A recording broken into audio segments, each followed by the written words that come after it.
Thank you very much. You're welcome to tonight's program, the second edition of Ghana Gospel Industry Awards, 2012 edition for sure tonight. We're here to honor those who have actually distinguished themselves in terms of good gospel Ghanaian music, and they are here tonight. Ladies and gentlemen, congratulations to you all out there for showing your love for tonight's program. Shall we please welcome the very first act for tonight. Ladies and gentlemen, the show is on Ghana Gospel Industry Awards 2012. Show some love!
yamamu akwa bebiomba bedwam dwumedie anopai dwumedie na yehwe sisia ye Adom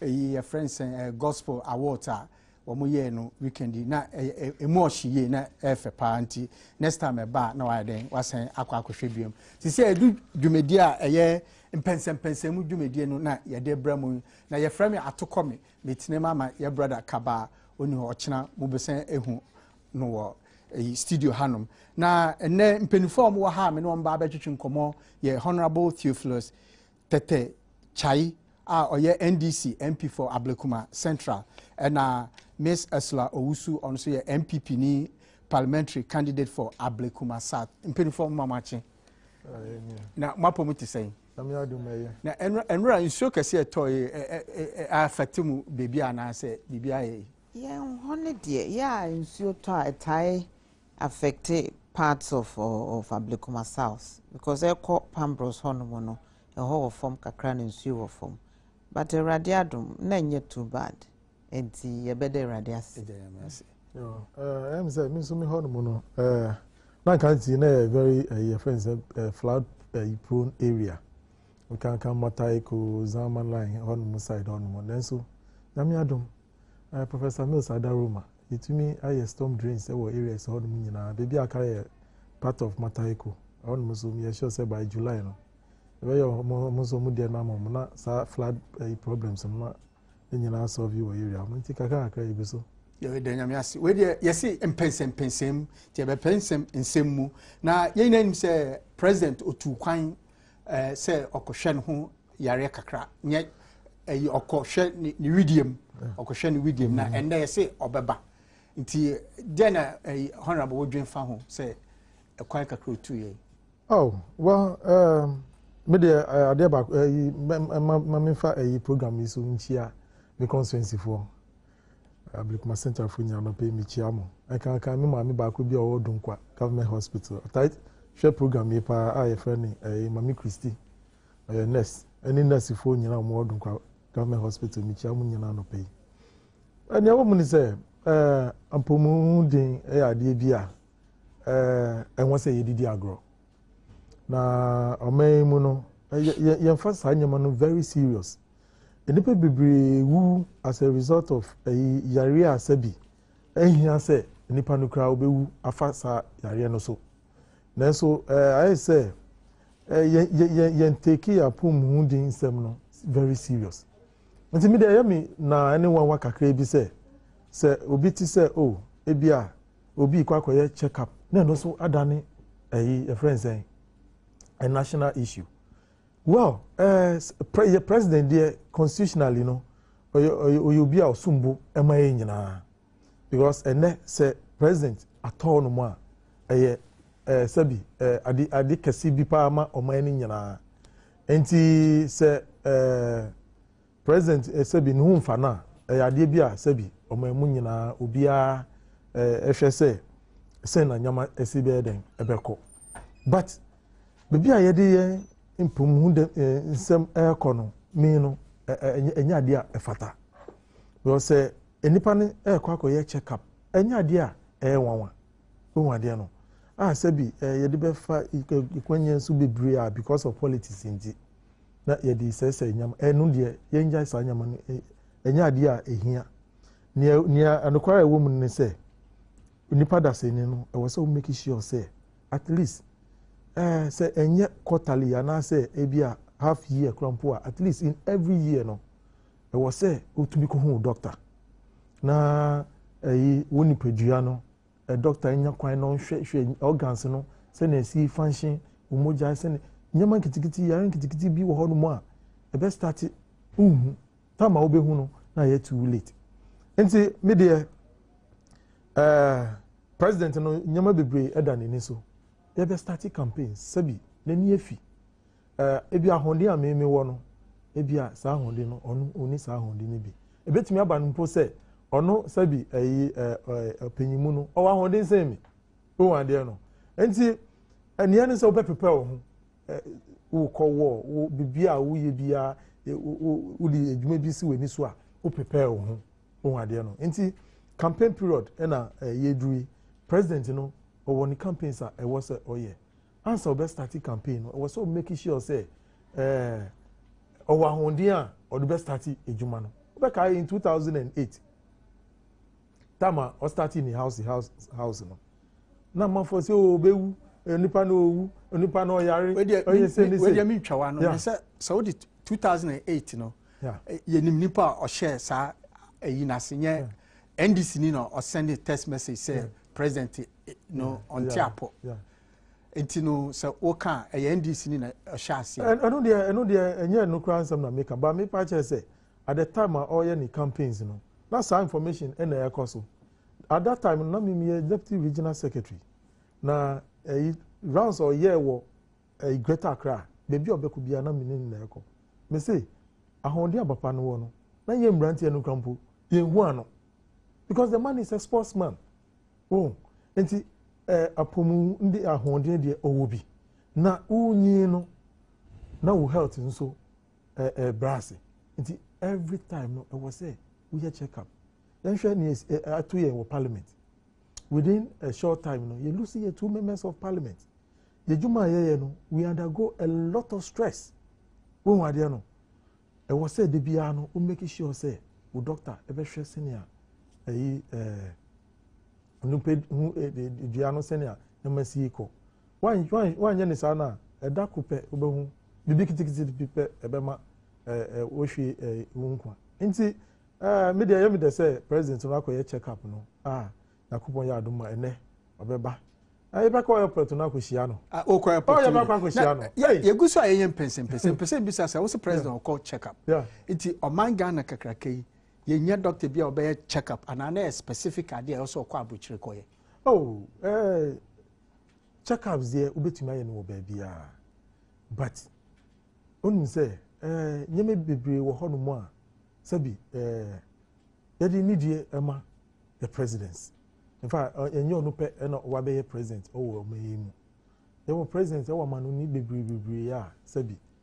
Du nyama ti sesi a. Omo private doctors a omo ko hu omo. Sabi un kan se untumi kan se oye president ni nti. En wo so otukwan kwa boche e ko ye medical check up. And Ghana for bebre e ko India. E ko ye medical check up. Ebumoko Cuba ekoye medical checkup. It depends on yen afina ye as a country. Nti nyeme bebre wo hono mu a yen dru hono mu. Wo ade no. Ba kakra no ye build ye institutions no. Kakra no ye build ye human resource. Nti we bedu baabi no ehia say president be kan say we den. O tukwan akwabuche akoye some specific medical checkups. But once I yen dru hono mu no, definitely those things no. And yeah, obi ya because individuals, citizens in Ukraine, you call medical checkup. Well, your mammy for Esla, send out to Honorable Kind say President of Quack checkup now, Waba or 1 word now, and then no Obesa, but now, and also Odin Hussein. Yo, mammy for Saquin, so in Chia, Ablicoma South, Funina, and Ra Nayanam. Sned flats inti mechia sned flats for you na flats ne dos and to me and we are problem but we had a wonderful time na inti ebesa akobio na saa so na baby a work constituency hon so ye be fa hona enra me papa bi pa Samuel odi 85 ewo Emmanuel Presby Church ne yeka apomuden ho nsemi na dwen abesimiti 85 we did 85 na o hwe ne kasa na namontuo ni bibia dwe awrade ahira no ene ne fiefo nyina anti papa mo a me ma otiri nkwa na mesire nyinchen so ma me ka kire ne se omo ye mini harvest bi wo ho na me wo ho no nti me ka kire ne se ye bompa ye se awrade beto ne nkwa na mu na wadi 100 na de oka ya ne se ewaja ensem enti me manachi manitrim kwanso so it was a very wonderful day for me yesterday ye ka pomudin hu nsem ya 85-year-old uhwe wo hu yi na wo ye nema enketi bia anka no na nka ye didie mu anwa ne nema ya chicheche entai enoso wom na ye kwa afuo mu nsuso ni ade ne nti ye physical activity bebree enti na nipa no omo nye nome te se eyi omo nore srade te se de yen ya kese no na and the pizza any move fried rice some ne nema ena sedentary activity ye ta tena senso che omo da bia no omo nante kwa afuo mba ne ade ti sa nema no omo ye no na ma wo mu nyinche no mo nyase nyinche keke nso na ahoden susu apomuden susu wom yetumi suasua sa nema ni bi ne de ka ye daily activity no ho a kebeboa ye nyina enta no mi da bia mi bossa da wuru no me nyamencha de nche medi 50 enso nkakrakra yenso so ye besre se yenso ye benyi ache no na ahoden wom nyese na okotodwe ochina osisi ujonku hayo ya ne nyarewa nka first na entai enye ye no hypertension stress related disease stroke ne sa diabetes ana manama ne nyina doso wo ye mem hanti yem ye didiem ene exercise kakra ye beye yenta no nsuo na ye brenso so a yenye ahome na enya ye ne ba be solve various problems ni nara meka amaka no the general advice for all of us ye fa ebeboa maka no awie no ka president kwakọ ye check up ka no enyasem efise ye no kwahwe abafo ikrapo e wo mu a ye kokohu ye doctor na ye dia ya asem na said the NDC for the president apomudin sem aye politics na nunti e na ama no abeyase ye nyina ye wokroma na president nsem nyina aye tum o man ka hwe ankyere yen se sebi wo yare na ofa drobio na man for start kan hu nya na nim kwa na nya ne nsem kwa na nim nyina so be ye tum all of a sudden inti ama for bisa se e de na ye president de na ye president o mo amwa fini akire kasa no course na nsa no kugyeto black wa ebedi betu dwa se eduro bi a offer ehu side effects na ama ne hunam nyina ayetum ne nsem ayetum saa na wonyare a wo fa eduro se be me de me manifi ye minim se vitamins nsoso fa wo fa eduro vitamins na minim se ana APC bi utibi ye oya minim se no wo fa eno so ma onsem yedru ye ko bisebise mu na doctor for kan se ye cancer enro na afa etumi ma onsem yetum sa ye kan hwenkire yen yo WikiLeaks beto dwane ne hu se o ye president baba jama na se president with throat cancer enso president say o sinus senka ye kan no kra ne kire Ghana fo ahyase na enka sa ayi hu rumor speculation fine ko skan nyina to atwa before mo year primaries ne ton 2007 I believe and a beto just say Pio Gabra Kroya the text message by say president yare nansen ya ye ho kingdom herbal and on one so be kan say on one kasa na sponsored president no call China emi e kohwe na pom dinsem enti president asem bi wo ho ye nkan kire ye senka NDC fo bedi no kra kire Ghana fo anka me ma campaign ye bompa ye a ye be hu se de besi abo ye mpa ye nafa ye bompa ye generally se rade ma wo mu a ya kandifo ni nyina o ma won ahoden nyansa nyinche ene abadaye no mo aye nhyehyeye a ebeboa ye a ye wo memu nyina ye mampani ye nyina ye bompa ye ma no efise onyinche owa ahoden a na erade nsusu nyamesuro ene oma ahodo ewo ni mu a ena nhyehyeye a obeye no ebeboa ye nyina efise obenya tema ama ye nti ye nyina ye bompa ye ma na se yare poten bi wo ho a bibia nso erade mimi gidi se erade hwe nso ne ye enti senke ye nimu a na ye bompa ya ne asisudua se yare wei ena ye president erade ye serew kan fansa to ne so na yi sa yare dom ifri ne so eso no kura no ye nka nkire ye ne ye de brobro ye ho no no anso so is going along with it enso ade chan ade se nyina wo hwe ne mfo ne ye de betu dwa 2008 elections no ene ni nipadua a ogina ye nimu nena enso so ya bem enye nyi keke ne wadane kakra se wasesa kakra enti nka mo ka kire Ghana for de ye na ene ye be hu kwan a ye nso so ye befa so na ya bompa ye ama se nana so eba se o liver cirrhosis nana ono aso ntia nana wan ana na e wo pepesi nana wan eba nana nanado enya no kreda enya no kreda enya no minim paper kreda this abetu dwa no no de minim say regularly ono so echo check up which is normal ye nyina ayeye na de me no say nanado when you say president na officer say wo mo check up ya eye say ye de beto public e be public knowledge say ebia say ana say check up nkwane de say eye routine na yade ade bia ye nti nka ye nim say da bia wo ya onim say when the first time ya kan kire say president ko check up besi mi na nu ye atwa mu nka ye nte da say president ko check up enso yetumi hu say na pomudin hu nsem kakra wo ho because me da me the evidence no the palms na ye tuntum no I de betu dwa say wo fa duro bi ama ne nsem aye tuntum no yare bia ne wan ko mfa se do yenso ko bi se mo say cancer eduro na ema nsem ye tuntum sa enti nka check up de enye bibi a enwanwa na enti mesre all I'm asking ne say a president na pomudin nsem no de a matter of national interest if you say eba ne say president wo ho na ne ho mfa no to the extent say ontumi nye nadwuma e na manfo e wo ne ho eye de wo pa ye nyinara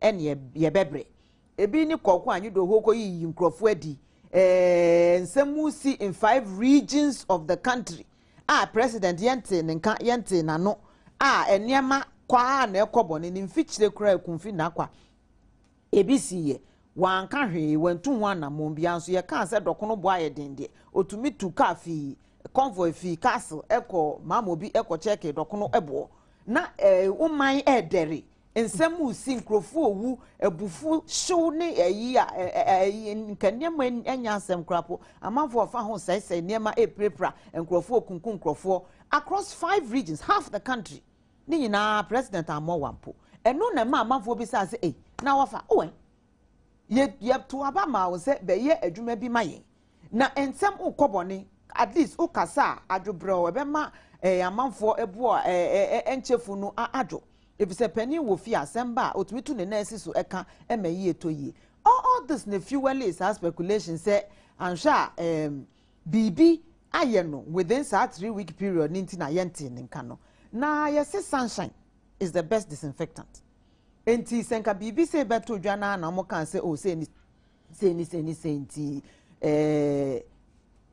o kwa hwe ne na yere kakra nka eno ano no speculation nyina to atwa no mo twen ya mi say weekend dana rumor de beto dwa say jamre yente ne kan wawu sa dana na Saturday na nwumre no yete ne kan wo airport a oko amanone akwa ye check up eno na ekoma coincidence no ena ma manfo e kan say something doesn't quite add up but Esla in okay yehu ni nyina but in hindsight no officer yes say obi a run for office especially for the presidency no obi releasing the medical records and for the Ghanaian public and I say maybe not the full medical records nanso e was say o ma yehu say wo ho tesen ya na Bill Clinton time na o ye president or no ohia heart bypass operation bi obona manfo nyina amane ese ni if you say oman no nyina kurawo enti se for 1 week 2 weeks bi onni ho no mo because of apomuden semwa e was here wonder say what's going on na say taisi na say for a period ohomfa but yen kan bibia nchiro obi anti vacuum baba be do a amanfo e wo ho no will feel that vacuum and take decisions yen ma won ho to me so wo munye say to me no wo president ye de share won sa na say president apomuden nti ontumi nya nadwuma ne say de wo so ye na ama na meka say no ntina kokko anyu do ho to me esi nebo eyi obi adi wamra ekasa o ye adwuma no wo president din mu wo na nka say president yare meba meka say maybe there's something going on there utie trend of my argument na maybe bibi koswa ye Morgana fo amane na omo wo ne ho no enim enti bibi asa omo feel say wo say omo act to cover no well na amane hu say he's on top of issues but nyo no na okoye bibi no na say ankoyi na afi wo so no be kan say mpacho we de nyame na me ye classic example eni kokko anyi do ho koyi ECG fu adi ewo Ashanti region no all that while yet president anu release ne free ne office buy from all that time na president won kasa ye kopem da ye hu no wo airport nti be bosome ne your mampani wo mem ha obia nte se obowa wo hye obia oni obia ye nhyiamu bia wo ka bibia wo kọ bebia enu na be ma manfo ebisa se ayenye bia owa ho ana oni ho wetu kwan ya na ontuko otukwan so de oso obo ye nyina amane na ne nwanwa ye ne nso se da ye hu no da na ogina airport wo tukwan se okoye de check up tiama for bisa senti wenyi wo ho na da nyina nyema ekwo so nyina wentumi anka hwe na and then to come to a check up nso so say a check up nko ade a ye kwohwehwe wo moja mu se bi wudwunso mu afifi wa hwe se bibia ye ya na eno de nka je wa doctor fo mbetumi aye wa ha a doctor fo kukudam fo mbetumi aye sa check up Ghana krom here because worldwide young medical personnel ne de maybe not young facilities nanso young personnel ne de Badwam be ko bia omo excel President Kufuor here major back operation no ye no amemo here Ghana for doctor for na ye nya brofo enti ndim de ne de omo wo aka kandie kakra de be kan ho ama won na Ghana aye world class medical referral center ye betumi aye nsoso enu nti sika anka ye be sei edi aso aye mpanimfo de omo akọ abrochire edi aso aye maso omo nko medical schools wo Cuba nkonko suade no ye de se yankasa ye medical facilities mo a ka ye nyinara ye be benefit over the long haul from it ne se nipoye President Kufuor surgery or America but or you Ghana ni yeah but America or you Ghana ni but waba baby clinic ni bi won krom heya enti operation ye ne heya enya baby ote hu na asem na make me say Ghana ye wo medical personnel no na ye nya facilities ne nso a yare dom bia ni ho a ye ntumi hwe wo memu ha enti ye invest in building up your medical infrastructure yen ha betumi aye referral center for the entire West African sub-region said your cardio de na etumi ye intimesre instead say ye bebo ka aswa ye mpanimfo de omo minim say nya president nko a na ye ye mpanimfo bebre ta akwa abrochire ekwokohwe won yare se omo botom de ame ha me na say ya ban sika na ye de ye saa ye hwe kwan ya ye betumi afaso eyusu saa ban sika no a ede mfaso bebre nipa bebre sense ye be say ye be bok saa ka no wo nipa ba ko ho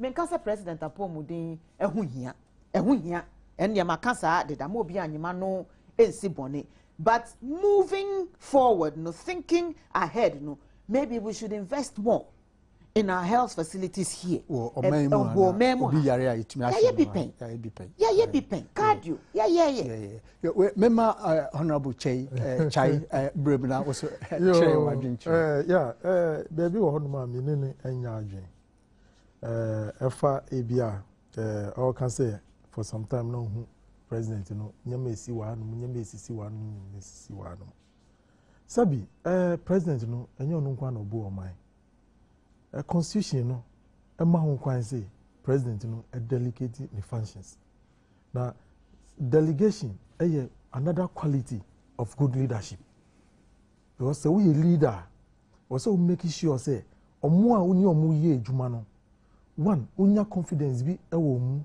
two ewo say adwuma na wo ye no we involve omo so ewo adwuma ni mu because one you are not going to be a president for life. The constitution, you know, the opportunity for a president be after our first term, one more opportunity. I would be our second term. And one no.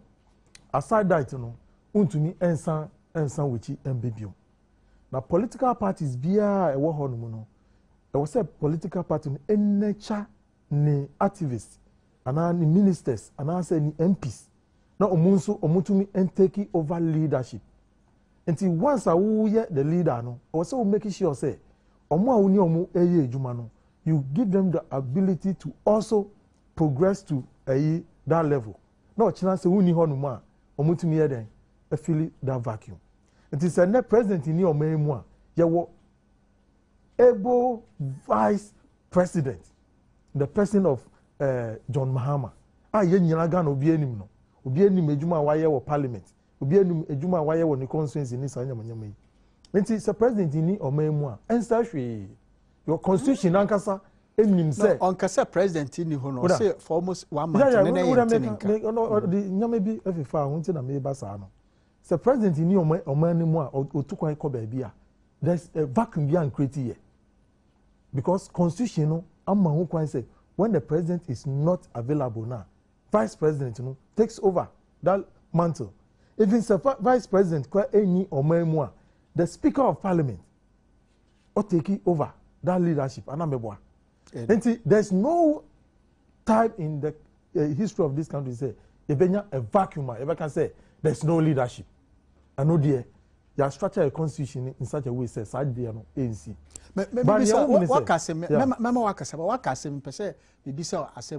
Into Opache say, your friend say president to kind. The major crisis be about Benmo. It's okay, say, obey stay because obi when it's your share to say obey we be our beba. The major crisis. Nyama bebre ACCA, President Mills, what cut short the visit. Into a note say the presence is very, very important. Sometimes you looking at the situation, your presence is needed. Obeba, any day see bebre. President Mills said two international conferences are what cut it short of the number of days I was spending because issue now pending office say the presence very necessary. Oh my dear no. I mean to me about President Mills are cutting this is baby. Whoa. Now young fan say nyama is confi ni sa other what institutions are. This government, you build those institutions. Look, who as a president, you can't be doing everything on your own. Then you are not a leader. A leader is one who ensures that institutions are constitutional mandated. So you are empowering them through motivation, through the facilities. Yes, police service. Yes, fire service. So fire service is not performing now. You attribute it to the leadership because fire service, they need equipment to work with. And it is the duty of the leadership, our president, to be making sure say, a best to chase the car, a best to turn yama ama fire service. And this is about so being she now fire service for more all the needed gadgets. No more so to me a jana. Then you blame the institution. But say a judge, na say omo your friend saying omo equipment no honomo. You can't blame the institution. You blame the leadership because yen ena was then you provide the facilities no at the moment. Once you are the leader no, who role was say who play, and when you are performing that role, irrespective of where you find yourself, no, you are doing your work. You don't need to be who leader. Bibia was or no answer there no because no that person is not a leader. Don't worry no because as a leader no uni ho no mukra institutions number so o say sanya ma no ejuma that makes you a good leader. Yeah, honorable chairman maybe be so asem wa ka asem bi nti asema central regional minister maybe you do kind no say okasama president asema okan no wo ekunfino okasama president it are you okay? No, tie I'm a member of parliament. Yes. Yeah, the ejuma show nsema who rules are I was say we play. Regional minister and say a party work. Maybe obi ayama no party organizer. Oh. Regional minister no you represent the president. Oh ade no. Enti ukasa we ni ye bibia no she will reflect the presidency. Oh ade no. At the time Okan Sansem no I was here. I condemn the act. Oh ade no. Because as a regional minister no that is not the way to go. A murder case is a very serious issue anka generating into ethnic conflict. Oh ade no. Enti as a minister no when I was a ma ajubre eba hono who come fascists ni down who hwe kwan a murder case no you be resolve a case no won ade no and I say please but making sure say security services no ejuma was omuye no omuye but it is not. That was not the period to play party politics. It was uncalled for. And the union I can say. Oh, I don't. In the positions in the Obiani ni position I the amano. But who boss, you know, we need the overall supervisor. But now make can say, as a leader, no, as a good leader, no, you delegate. To officer, president, or delegate. Just a brief point about leadership. Yeah. And this if we are not one way, I didn't hear. Ebase yeka MPP for assembly. They used a different set of arguments. Sir? Ebase omuankasa ye bibia ye nyina ye kan say anhwe amu ye ni bibi fu frank ya. They use a different set of arguments. Niente American sa ne ye nyina ye wo memu ha. Na bo konsem ye sha ase. That time na United Nations ankasa ama President Kufuor adwuma bi se wonye wo Kenya.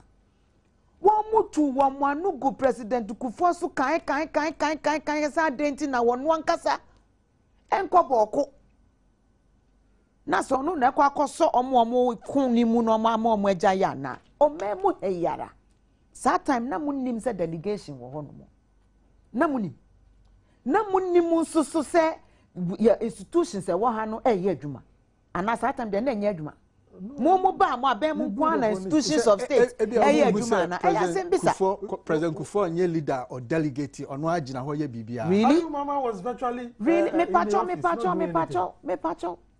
Don't even go there. Don't even go there. As no be any leadership style. Say who a weak leader who is incapable of taking decisions, who is incapable of acting. Now who was strong vice president. Obeje jumani nyina aye. Ebi ni yewu no. You got it wrong. Ebi na yewu no.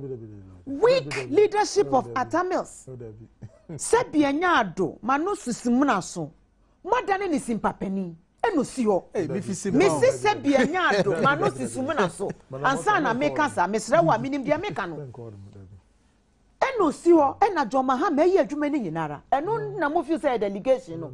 Eno de abdication of responsibility. Enye delegation. We dey abdication. You better accommodation so. Esla. You better accommodation. Man person be say honorable. I was say woman who mo aye immediately.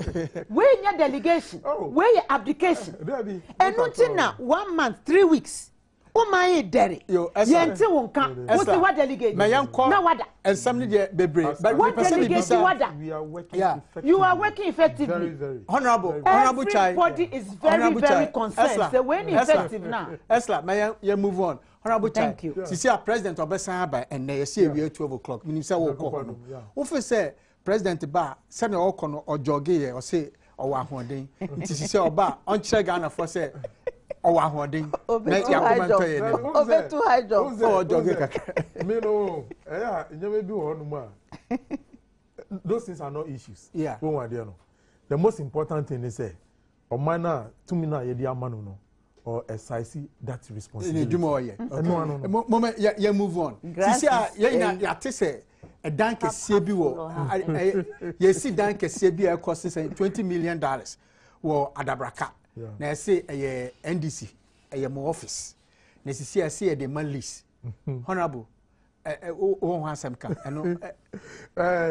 and I will share daily guide mo a natural story no 20 million NDC house for lease.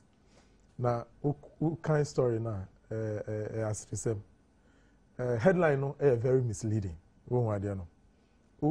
Kind story nankasa is a different thing altogether. As in some by I can't hear Ghana for say young as a party you operating on an open and transparent say NDC ABC party head officer we did not hide Saju Medino. It's a done NDC for there. When a member say party human beings and forming parties anamebwa me mami oti anu me say ne or property bi wo baby and say oh yeah property bi wo baby obi ntumi nkojina baby no nka say MPP AC property because or no offer MPP and I say oh yeah MPP member no. Yeah, we are individuals. So say NDC ni na AC na NDC for there. Very good. And then watch about when say oh we see that no anamebwa just say property or no as an individual no osia o be lisi ama amanfo Wouldn't mean per year. Oh, Mr. Labi minimum. Your friend say, Mr. Labi. Mr. Labi. Yeah. Labi then. Nana, Labi. Oh, Bram Labi. Bram, yeah, it's one of. Oh, yeah, lawyer. It's one of our. Bram Labi, Danny, and India. Some of them say it's one of our. Unim. Are you saying that the house belongs to Bram Labi? Well, they are managing the property. Management is different from ownership. Please. Dino, me, I'm a NDC member. And your mother. But Mbaka rent make in paying for the okay. Mobaka GB. Ebia, MPP for no, maybe almost is Ada and Amaya, into no money Musano. But me, and I'm free if you know. Me na missing my main coin, say that year. Or no on to me, but let me send out in Quine City. Now, it doesn't matter, say, Ebony say, as a region, you per se, you talk offices. Now, a facility, no, a very good facility, we can go and purchase it. But there's nothing wrong with a party acquiring, for instance, headquarters. There's nothing wrong about that. MPP at the time of more office. We say no, we can't send you. We say yeah, pension. We say there's nothing wrong with a party about acquire headquarters. But we say down so Mr.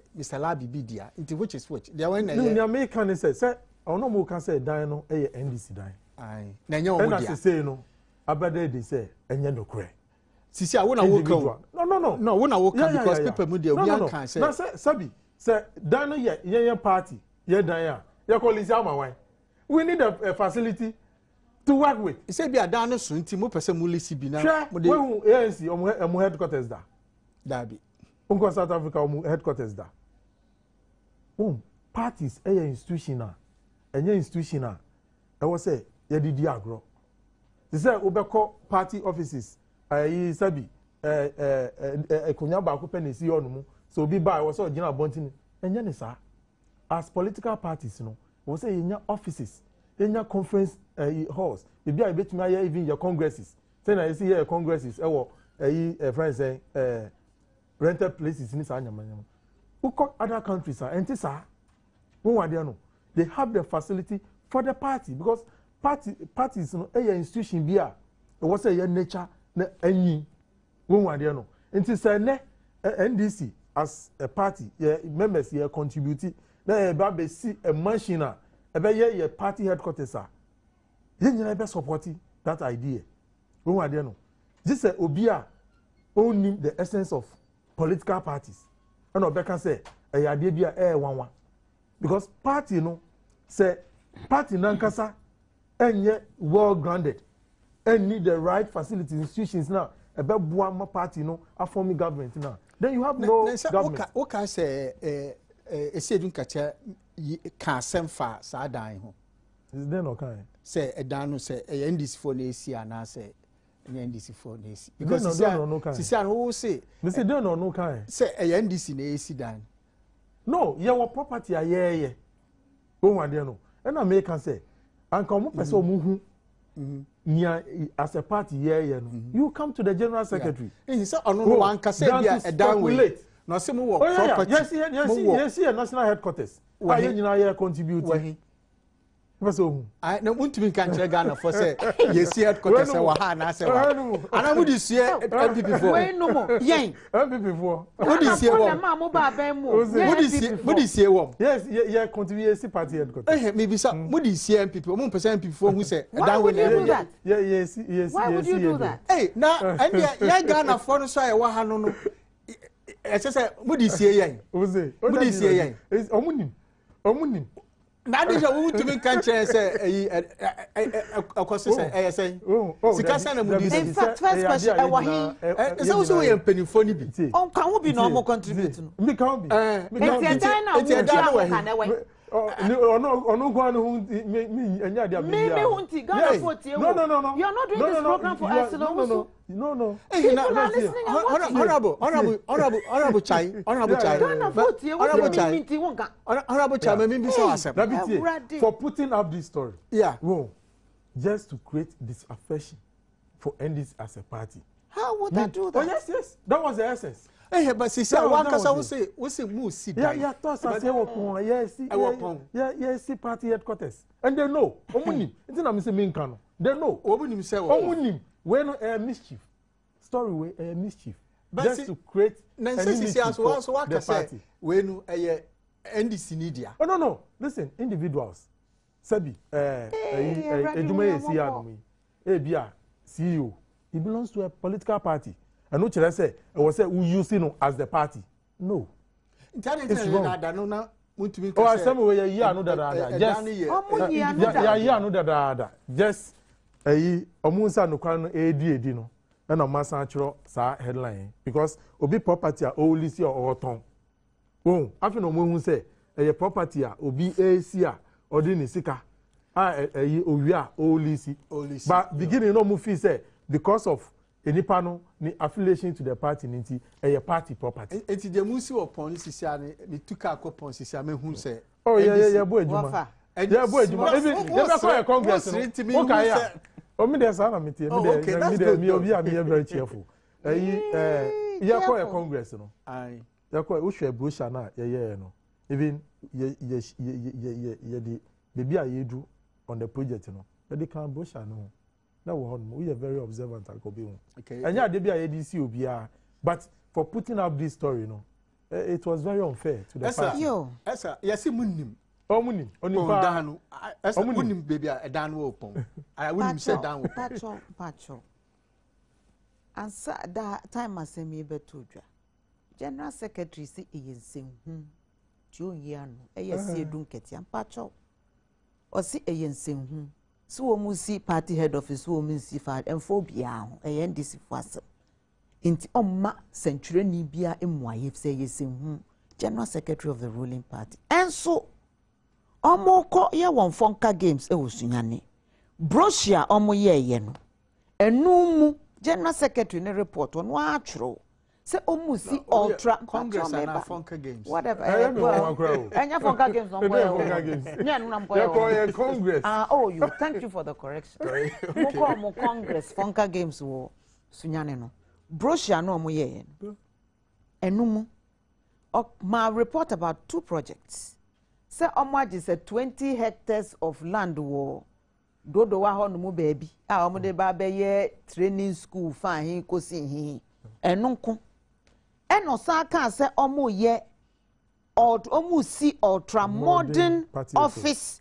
party head office chena opon wa dabraka wan ka say wo pon wa dabraka ultra modern party head office wa dabraka wan ka say wo pon enti amafo kan say edan no eni no eno no so to bush said the age atanso here for be 1 month no otobu ye twin no wan pupu ne wan mowapo e na fe obi kwana no no si o yense hu omma hu muaye bia enti se o si omwa ma hu muaye they haven't said anything about this you have enti sisia ne ye tuka say Badwam breaking news say more headquarters for pon na we know yes party headquarters missy party head office no wo musi no boyo me kwa contributing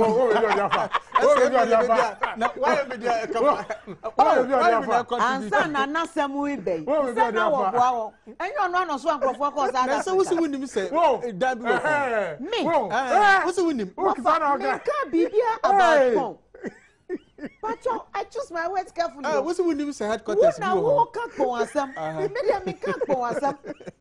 Mr. Minim, so musi party. Someone who lawyer never moon in a ban. Lawyer, no. You have to choose your words. Lawyer, as a much, you know. I'm not going to know so much. Pacho, Pacho, Omusi party head office. 1. Omusi Ombesi training school ni fa hin ko si. We need to train our activists. That's different. Bon na de enen kwa na meti pon. Ebe to odwa na ebi nenam oyare fa ebi nenam fa hin ko si hin Kofi Adams be kan ne de alotejo ko susu ko ne nenam ba bia ye be de nenam. Dodo wa fa hin ko si forest ni mu nyina bai. Baby poten ya party head office ni si ni de. Miyine enen na tetetai honorable can say your site kura ko share na ejuma so so ene o kwa na say ya pictures of course no ena make say press no say you person you hu the right information we go to the right places na say omo kono ye ka tire won say ye se hu a omo ye denka any information as a party ede boa party nankasa empuntu I don't think say party no will be reluctant to go, but to push Nyama into public domain, if I might just it becomes very difficult. Yeah. I just want to sound a note of caution. Sadan, yes, see, holding company of Radio Gold. Yes, see. Why don't you let me finish, please? Oh, you see, yes, you know. Holding company of Radio Gold and the only Sadan. Ya chichi party for sikasi edisi edan. And ye dia share obifu frodimu. If you say, yem pese Ghana for be who say Sebi, NDC head office any. Enti ye fran ntoma any si ho. Ebi esipen. Min kase eno the party head office. But individuals be a wa beme na krantokwa e wo court. Me mo nipa proni. There's a court case going on between one person, former NDC minister. Any obia or ye adwapade bi di she ni dim. Ene all sanji na adwapade osi o de bi e o mi dim nti legally I own it. Was me. Wonim say ni say krata bi anaso. Ti NDC fo mu hwe yi. Eno the allegation. Mo to kitten na ye je fundraising amoye. See and fancy mo party head office. Ye dey akwa se obi fufuro di mu no. That be mo sabesi for. We dey propaganda. Obi pakro no ni na busia fo be kan se omo eja edwapade. Uko land commission ubu assassin pay ni dia. And I am percent any dey percent. Me patcho eno nkomo na media no. Ono si yan kwankwan hwe infihwemu. Now there's another point you made which I think is dangerous. Which one? Discussions here and yet me will co panelists in tea and we are with discussions. To make us say excellent tea, me ma information. That means there. Me pacho. Let's all play politics with the issue. Oh, me nyan kasa ya crowd you don't say me play politics.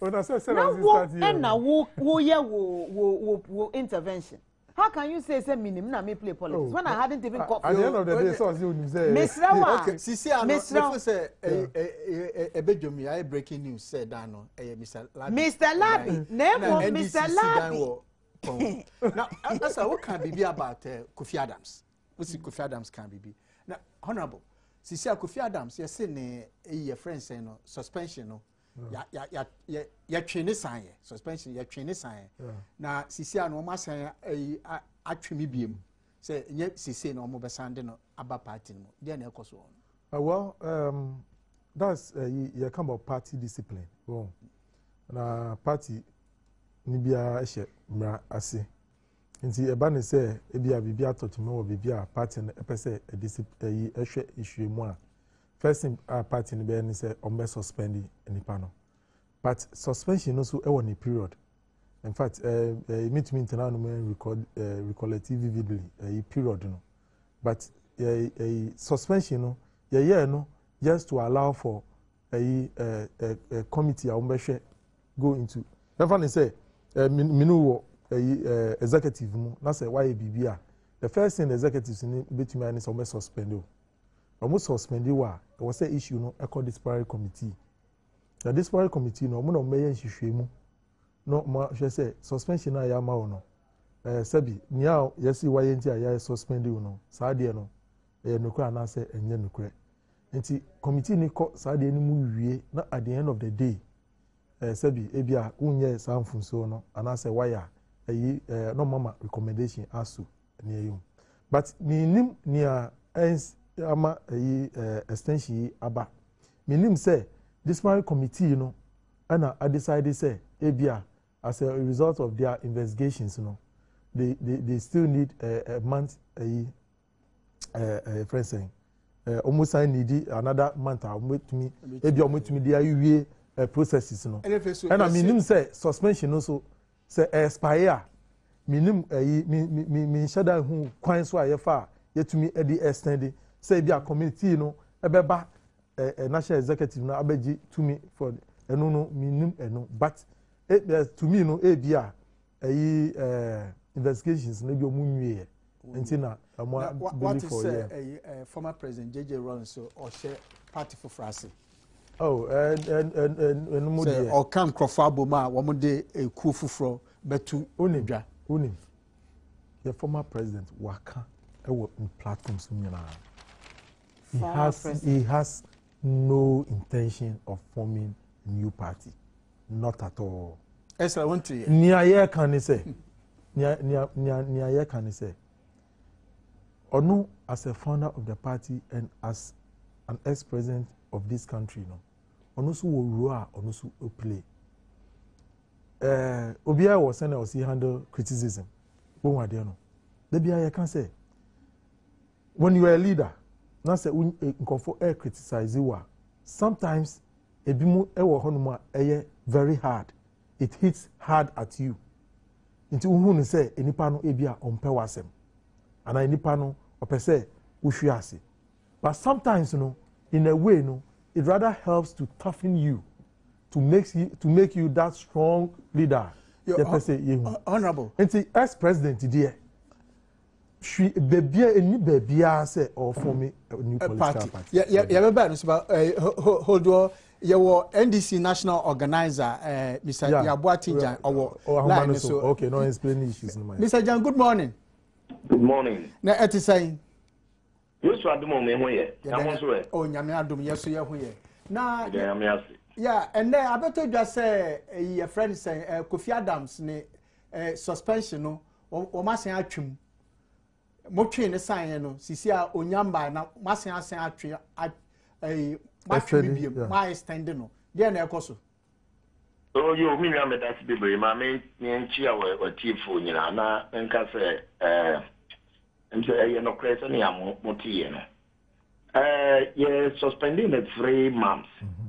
Now, I'm saying committee no, disciplinary committee no.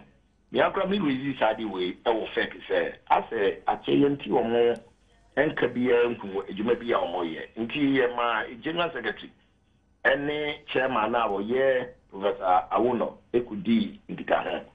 No wo kire ni so omo vidiase no ne no nka omo ye ni so omo pe voice expert bia ma watimia ahwe say sa na what people know so the Inia Kofi the voice now because me I've heard him on a lot of radio stations maybe any TV stations maybe and now deny some part of the voice and yeah on it yeah and then ekeka until na yeah can say and the no creepy woman because a bit me to you movie na you require the first one, you beat me and ya assembly commercial bread.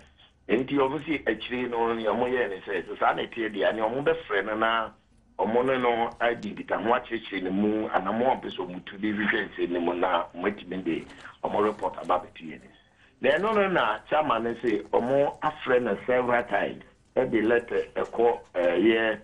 Mantenye dada swe ya munim se nsaka no chire nso no ono ankasa nso a friend wo phone so several times but inadia ya opeke kra na ena manyinti no se ye momo embre kakra se ye momo embre dia na eno no ye constitution ni kire se committee no efi se obuhia embre aya esomodi o madwuma yetimi extend the suspension no first system na be 1 month. Yeah, 3 months in a year, it means suspended or additional 1 month. If we are not still a moon, we are additional 1 month. We say 5 months in a soon be and the NSA net now a ticky decision. Or more than my effect is implementing that decision. As a neck Nishiana for your more a ticky final decision on that. He said, maybe your much no moon who's a BBN and as it be on also no more friend and woman. Now, it be on to be mamma can be as or mona. Senia say omuhu no no bia lead this no from my committee na dey na just neck na chia na omo etiki final decision on it nti e ba ye na just say you any yibia say you extended of for 1 month timoti ya no kre anti bara one minute na ya extending 1 month no yo well that is it yes me no near come am say this information saka no last Tuesday I meeting now yeah omo edit sensible in babe to no fake no so take decision say sanity dey and extend na still no e you for no cost na omo hwe no omo friend no but down e say me nyina mo nam se Kofi so dey asem no court anything ya be aduma wo kina still no yenkrofo ye you ma omo efi ya na omo so be court and inti court to rulu and fitiasiane say nka wombra na only party nimra metrase na amicably na yeti bo solve our problem we no but I'm say still an anti-affair juma e dan work me asem we no na ne kana aye me den kakra fi say ko via dam sene minim juma so na wa ye no party me ne brawa brandi akoba ne si no na ama ye me asefem kakra batombre eni ne ye koye no wusuyan die obi anim say na aye say we nim gira ha we su gira ha nti say bibia te sana ba na bia wo de yawo ne ebia asem ya kra no ka asem bi ne ne kekaka ho na say nipa de sabi previous or sabi send him before can yes kwase na ese sana it's only a fool who doesn't change his mind now say akoba say bibi ati sana ba na samri or attitude towards that statement na wo ye no that time no asesa can one say be say but asem ya tia ma bibu samri e court na fi this more competition so friend na man ni kaka ma me ka say ha me personally me ka say ha me na le boy we say ni say nka fi ni do ni say but your constitution also say na 20 am say and once na say fa na e adwuma Mr. Jan ya da say na NDC musi headquarters asemwe amanfo aka ma mribi ye bisa me wasem wo say ja me peace fm wo say de be emma na me ka say yakogi asase bi ewo oyibi na me koka oyibi no na manofo me ya me koka oyarfa ni so oyibi so ni oyarfa nyina wo the same area no no man before me am offer here me ogu na di kai Mr. Jan no you say I don't know oyibi o say Mr. Jan bi di pro Mr. Jan Mr. Be sabi previous me nyankra ni me ya bruni me about ndi oyibi ni oyarfa ni na so di kai enso ye di ya manyo sem kai Mr. Jan ma me try say kedi ye ni say ya baby ya na me no e hono ko mo kano enko e plan for many go ko order e che ya asem ne ye he ne na me si o me fa na me we den en na so ye titi ya ye si da no kura na ye di for da na ni ya wuni nipa bia wo ti wiase ne ye bo papa ma wa edu me bia ya no waje ama ho e bi say ye si bibia ti say na say ye si NDC ya adai en na ga ni papa mu a but ni nyina mu no ye bisa papa no a ye lawyer panyin no a Bram Labi bisa no ma o chire mu se ebinum na di da na mo se omofa ma ahan bisa no ma na ka se nye NDC dai anything mesre bebre daily guide edian kwan wo mo je free NDC ene amanyoku NDC nipa no ewa yan ka de papa ba kokura fa na mesre daily guide su yesi no papa bi no so ti sa palava no ne keka ka ho no mo so mamodi aso mbetwe mo free sa ne ma na ya delegate ye no na eduru mi bi na sa de papa bi wo MPP mu a yan ka na no mum e na di nkoso eni ye bebro manga na ne nya se de bia ti se eni ma ye nsem fata ne ntro eni nia ebegu ni pa bi ma wa manyoku no ehu fi nko an ye de ba betu gare mi fi se ya na nsem fata ya na Mr. Jan papa no edi ya pa se abandon no trust ansem no wo bisa no a wo cheche mu nyina wie no still ala sande aba betuga omo yi ya sa ne ma na de na ya omunya free mu a yo Mr. Jan aba Mr. Jan yes wo say masase no ewo oyibi na honorable chai say ewo pon de wahi ewo pon na wo oyibi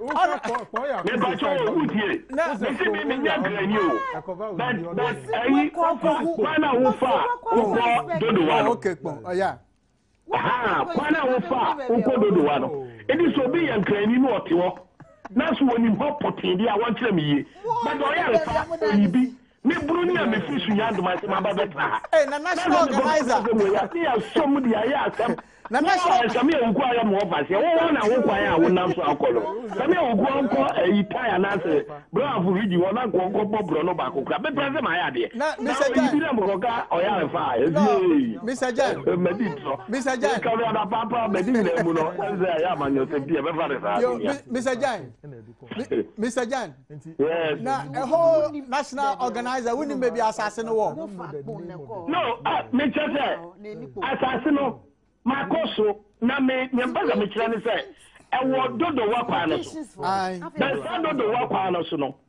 media nyami ni se eho no be popular eyi ewo hode ni oyibi but me ko kana ma no na fo ya na so oyarefa ayarefa but oyibi no ni oyarefa em say obekum e na oyibi wo nifa but ni nyina so kura na nka masa na mfum bia sa because we why me dikai oyarefa oyibi e say go mo di cha me kakra so e horo me papa wow yo na me bisa na what is say former President Rollins wa sha say all kan edoma bom na wa ode party fufra ba man no mu masa former President Rollins ono ana ejira no so ye tie NDC ni pa bi ni mamu a o mati football teams be miensa any night this also obese ya party fufro na ni party we no so ode ba be bomu ama omu se ode ya ma party no a ye de yo ni e pese ye kire ye former president na ne say ye dey still you who ni say on the founder of NDC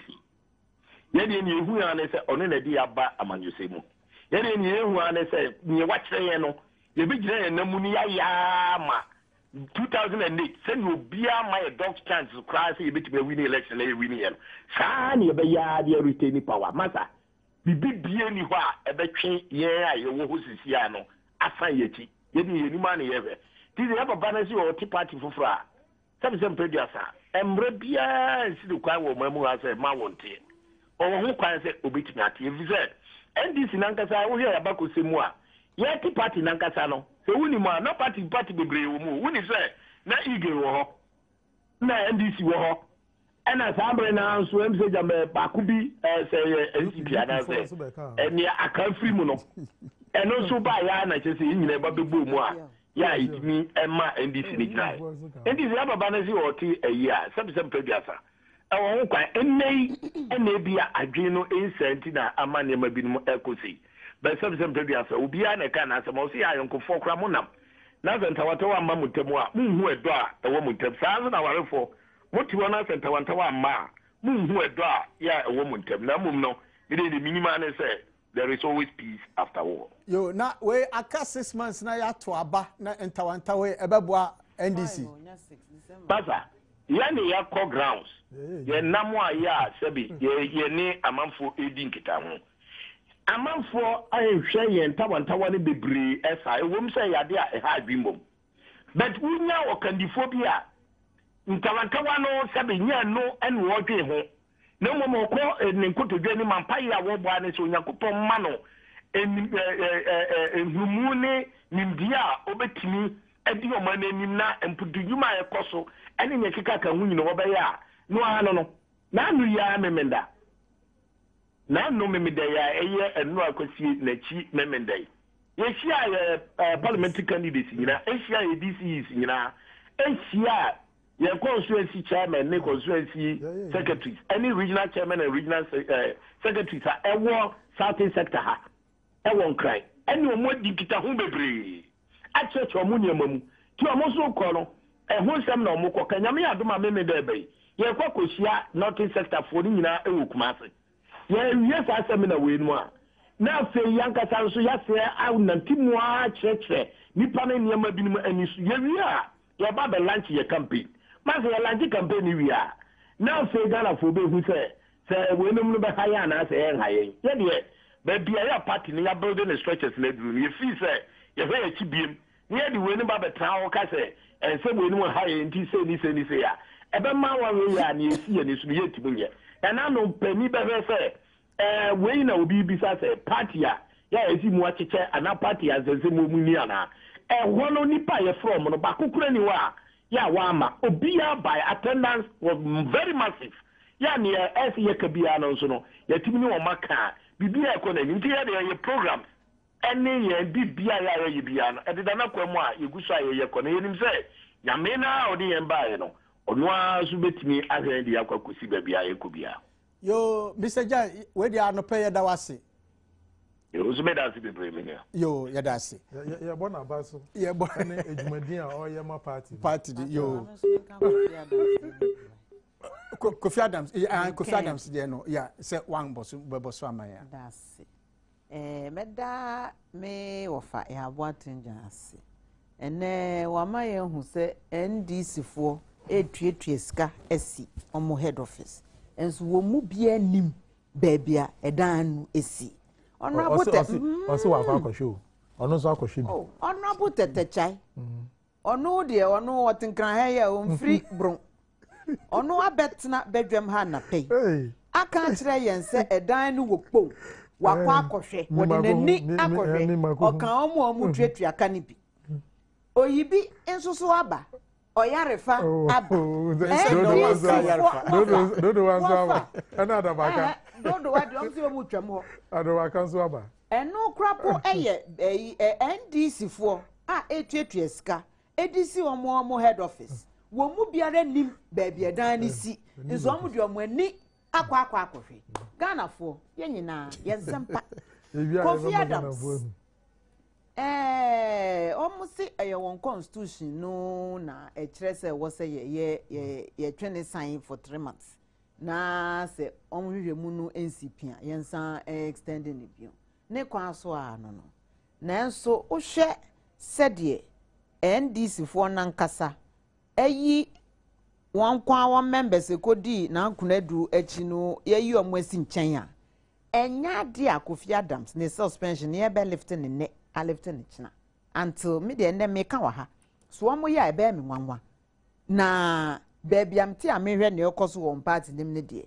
ɛm sɛ ɔmo ayɛ ɔmo adwene sɛ ɔmo kodi na nkunadu akyi no ɔmo trust wɔn tinya de ɔmo bɛma ɔmo abɛn wɔn wɔn campaign no ɔmo yɛ nim enti yatwe na san obetena ho in the cold no ayɛ no fonka na yɛto aba ne wie na sɛ ne nka bom nsɛm bi ne ɛbɛka ne aka enti me de I am not hopeful say enya me nwanwa se ya extend or say for 5 months they will find a way at the end of the 5 months to make the suspension permanent with or without the evidence they are seeking if you say nka 3 months there more per voice experts no abe analyze eni a ewo tape so a bosome miensa ho CID wa ha sei mo party na wa ban mu mo wo resources a mo kɔ akoniaba mo tumi enya voice expert me analyze the voice na ewo tape ni so na mo hu say Kofi Adams voice and enya Kofi Adams voice bosome miensa mo ntumi anye ba ko na mbetumi aye den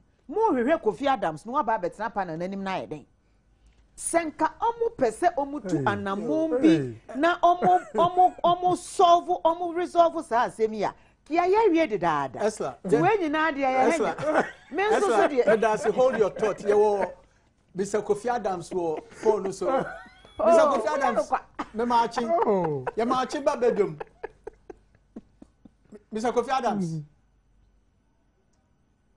Mr. Kofi Adams wo ho em say line nye na oba party this my measures na wo ho no no organizer kan no there's nowhere at the end of the fifth you move extending it twice maybe a month for 2 consecutive time now after that to me nya hwe biom eno no you either say esem no meje mu nti nia me wa me can say no do you want to say about amending the constitution because of Kofi Adams? No.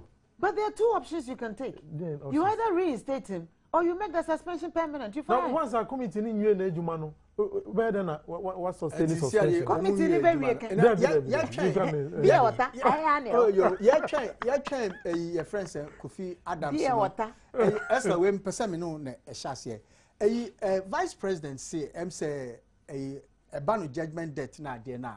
President Kufuor administration no is to be blamed because enyo maybe wo ma anye ni minim say why adwuma attorney general office pen and judgment debt na enye nne so na ya start say ye tua judgment debt and Samuel George oye okasama NDC aban no or say the AG must quit why deputy attorney no why adwuma attorney general's office pen inti office there na ekoso attorney general's office one there Vice President can say President Kufuor by time no maybe a woman fan 2 years na ama judgment date na adoso say Vice President can sa na ne medi ne ho ya okakra na mesre say NDC fo ne won panifo ansa na ombe bi omonu aka asem omunya hwehwemu kakra ansa na omu akeka ansem no CP judgment date no efiri 1999 na why na wa bem NDC 1 and 2.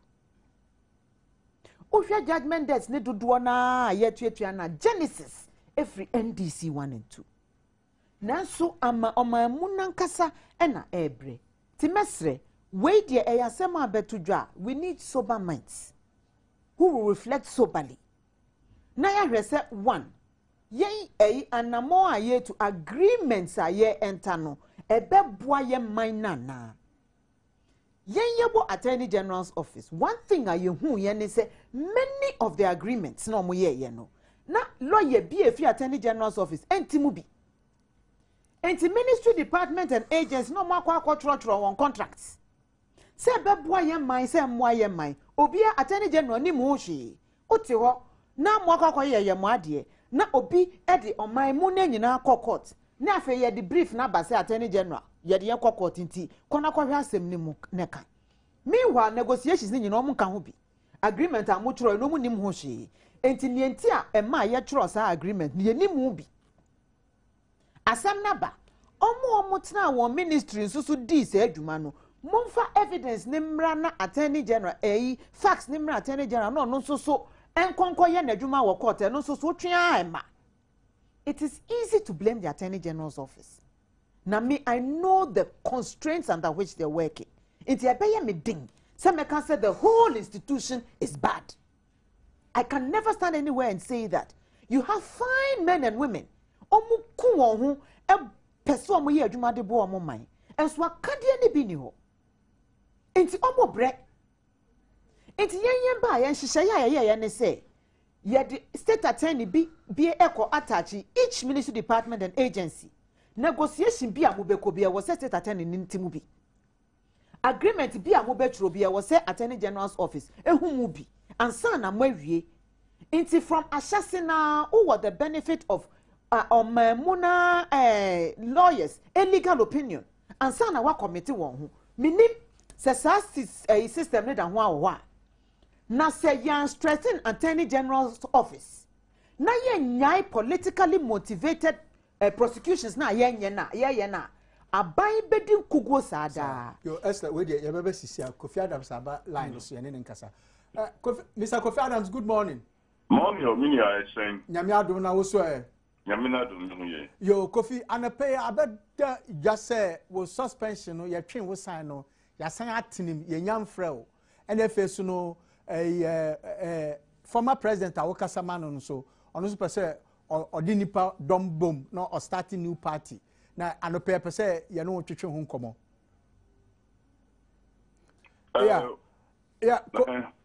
Mr. Boatinjan by no or say NDC for no ma frɛ say so mu hia no mo no kasa enso ma ya wo mo nsan kan NDC for ma try so mba frɛ wo mo no be kasa na wo nko ya Kwame no krea yen fanye ye djuma no ene na odi ya bre bibia ye dri yo no kre yen fa no kre ndi djuma senka ye de no kre kre bi be ye bedi ye djuma nka me ye sure de party ni ka ye bedu bibia edre da be no mo frem party no ye wo mbra wo ho wo suspendi obi a yen party constitution ni ka de wo suspendi obi wo refer assembly disciplinary committee a omo within 7 days to call their first meeting. After that, omo maximum 21 days.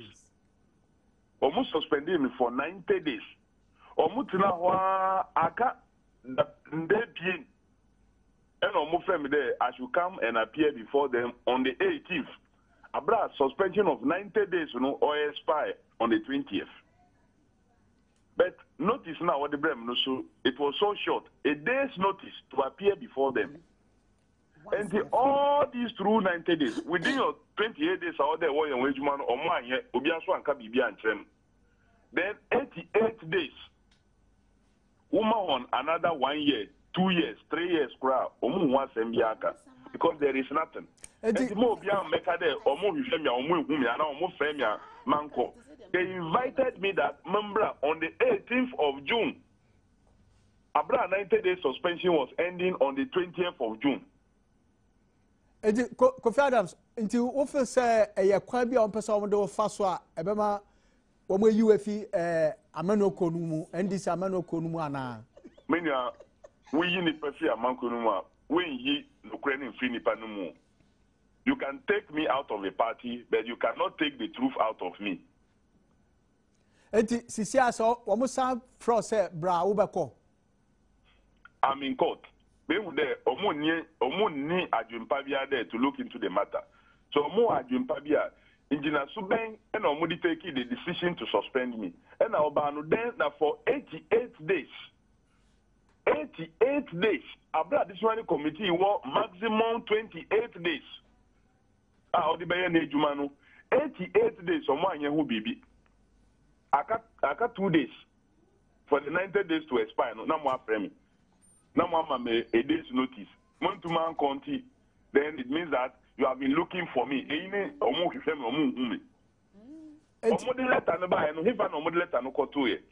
extension of the suspension, when they wrote to invite me, where did they bring the letter? Say on traditional committee who na maybe onim ni aye koso dia won ka da minim but member ka sema wonim Mr. Adams na sisi aso ye say former president Rawlings Awokasa man no so ono so start ka Adom bom a ebia omo be share ekuo fufura ase no correct so obi awo right to form a political party no correct o ye unconstitutional that be but me be so say no cra na enye multi party na ye di bumaya wuti ka ni na so for there ka no mfa unko ana ka no mfa unko baby o there you have every right to get out of the car, get a new car, get your people to the destination and come back and work on the old car. And you know they say you be on the right, so obey you, so you let's wait and see. Enti sisia ojai party na ma a friend say esedu katia no is that I don't answer hearsay questions. Nya make am there so obey kra it is not illegal or unconstitutional. And the enjoy emreno so na so obey say the betudwa. No correct. Na Kofi Adams we party penny na sisia ya twe asan. Akabosum nnum na yekoto aba. Eyema amani okono. The ekosu sisia eyema NDC amani okono. Say yeah man ka NDC be 120th anniversary nka ehunu wo ground sir. Say yeah nka na obetin kofo call independent or various constituencies. Things are not being done right. Instead of them penny fund bet now when there abibia ye the party no kon enko yentra ona yengen ya able to marry to salvage what is left no. They continue creating more source, deepening the wounds. Yeah, na Kofi Adams na winning baby NDC headquarters for from no war. I tell me nim. Winning ai na we party penny winning baby a war. Me a minimum the party no koji asase bi wo oyibi. Enye pon. There be yenja asase bi a okun ono minya we but china ebinum so ka de General Secretary Abaye Congress no reported the yesi ultramodern complex bi wo Adabraka. Ono memon ko ho enti minim Adabraka bibi poti ya eno na opposition wo party no say bibi sa akoso a answer no almost suspend no opposition no anka no bi koso sa eden na wunim. Minia but my General Secretary bisa ono no koka asem no at least since ya wa ba apa or kasa. Those times I assembled by, he wasn't available. Since you are available, which may be son.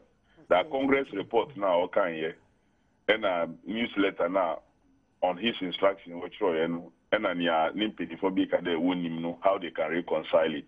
I mean, to me, it's now. Yo, Kofi Adams, apart from when you or party to say was suspension, no, on a personal level, no, when they in Penifoni because to say a friend say Dunkatia. Oh, many people, including even General Secretary. I said, not too long ago, Menekasa, Yaujam, Menekasa, Penifo Baby. Why? It's only on the fact that we disagree on the way we are leading our party. But at the personal level, there is any problem here. If my name is political opponents, then members of my own party. Yeah, until one of them didn't come up, but what should the cost you personally? Yeah, what feel the same?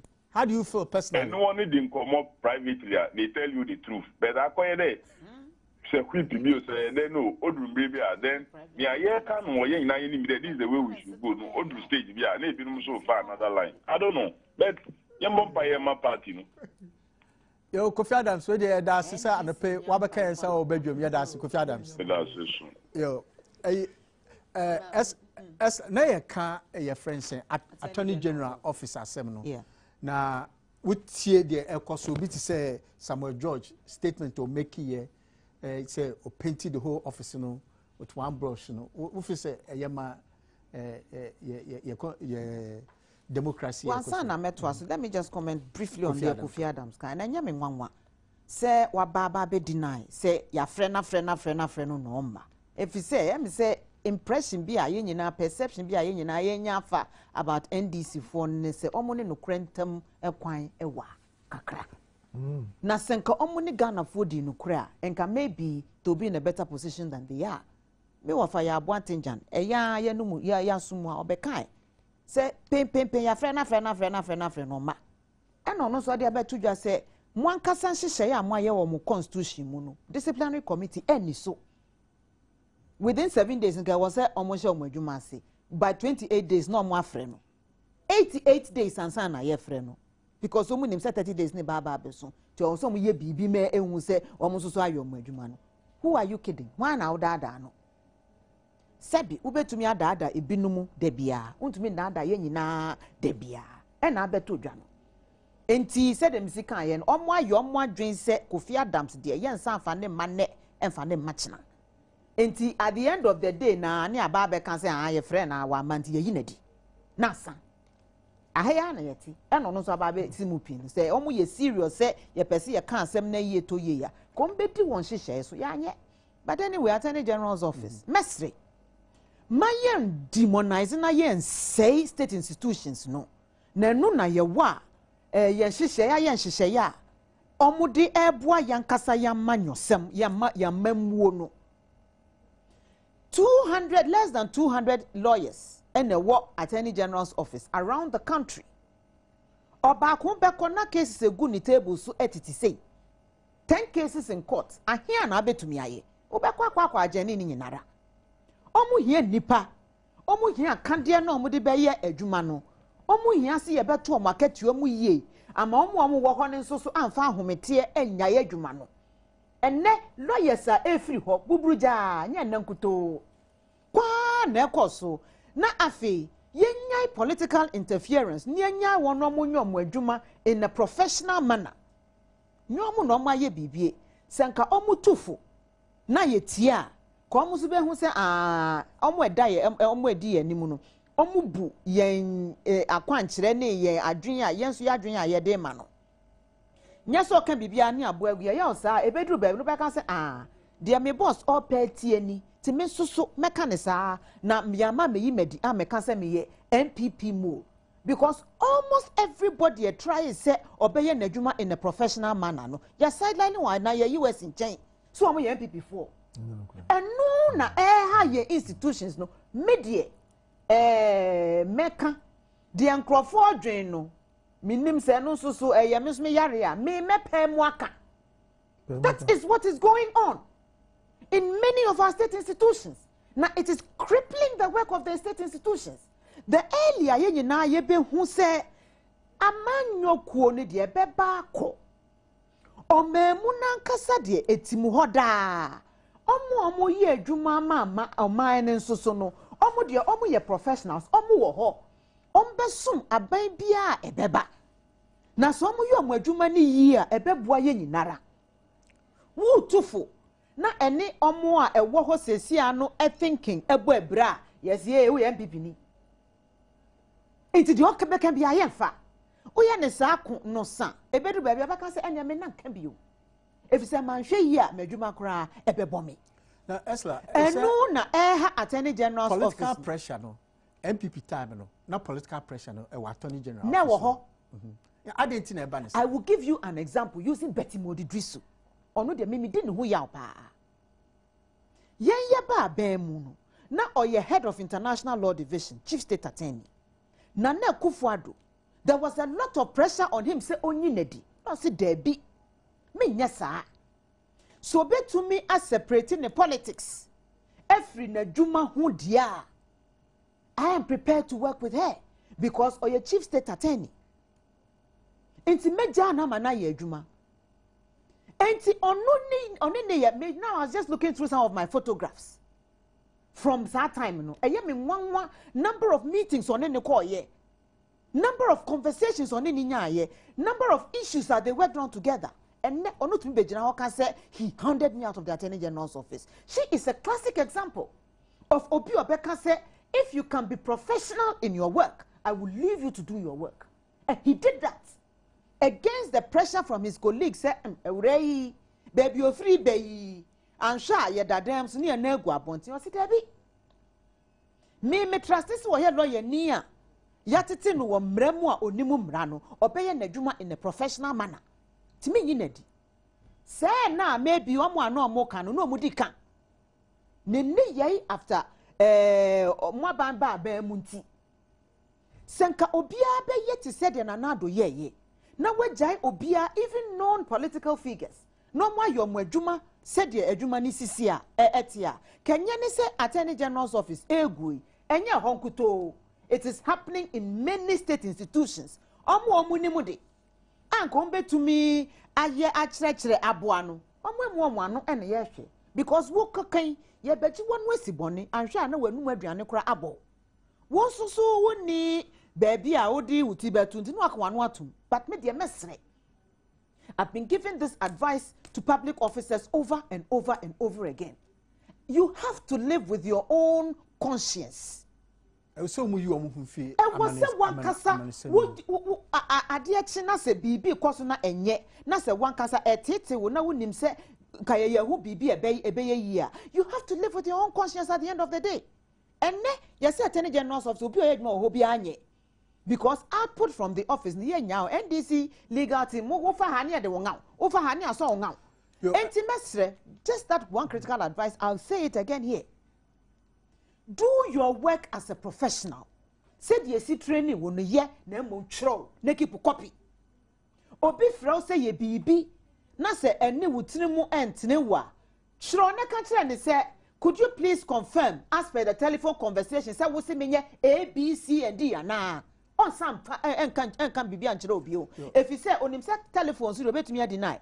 Now say what your memo, dear command say, me boss, who say me A, B, C, and D, or telephone conversation.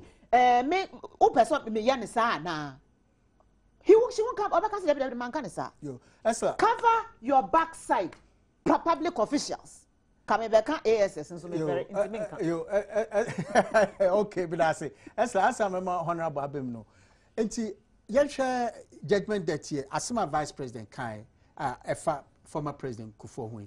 I didn't know ya buying idea no contract be or woman say be or international contract, but not omuchum. I didn't know a banasa. These incidents will always occur. And nothing and who here say ye betie advice of one more ya hein one so mama yen sa advice na me yen ka say yen na ye wa ban mu nti ye nimu nyansan bia a ekọ banyina. The fact say ye wo minister ana president ne nkire say nimdie ne nyina instantly wanya. Enu nti ne ye wo institutions any individuals a ye fa won ma omoboa yen adwuma ye no. Nti senka ye omo susu be ye omo adwuma no omo anhwe political leanings ni ade no be ye omo adwuma in a professional manner. Kebebua memu ni nyina na joma ama oti ho ka se Kufuor no be blame no. The genesis of many of these problems are you facing no every NDC 1 and 2 problems no mumu na mo create to ho no mo into beto very very poor contract obligations ni nyina were one side aya ban side na nipa oni na sign the contract so e na adwuma so anye asotwe bia ni ho abetumi a ebi ni quality grain die John President Mills during the quality grain trial court ko kan say they were so desperate say maame ne baba be Juliet Court me baba be rice farm they say they were prepared to lie down for her to walk over them. That's from the judgment. President Mills, head of economic management team, say ono omo pe maame ne 20 million ne se omo ye prepare se ye beda ho ama maame no etiatia won so wo mo ye nso so na yakoso yesa at the end of the day no na omamu nankasa e na ebre honorable chai maame fa umbra discussion mu Samuel George asema okan to say we painted the whole AG's office with the same brush with Sana Okan and a judgment that Vice President said a former President Kufuor is at fault. And what do you say? Attorney General's Department, one institution are very, very weak. Critical institution. As a member of Parliament, you know, we share legislation, you deba a Parliament for approval. You know, at the committee level. Yefani say amendi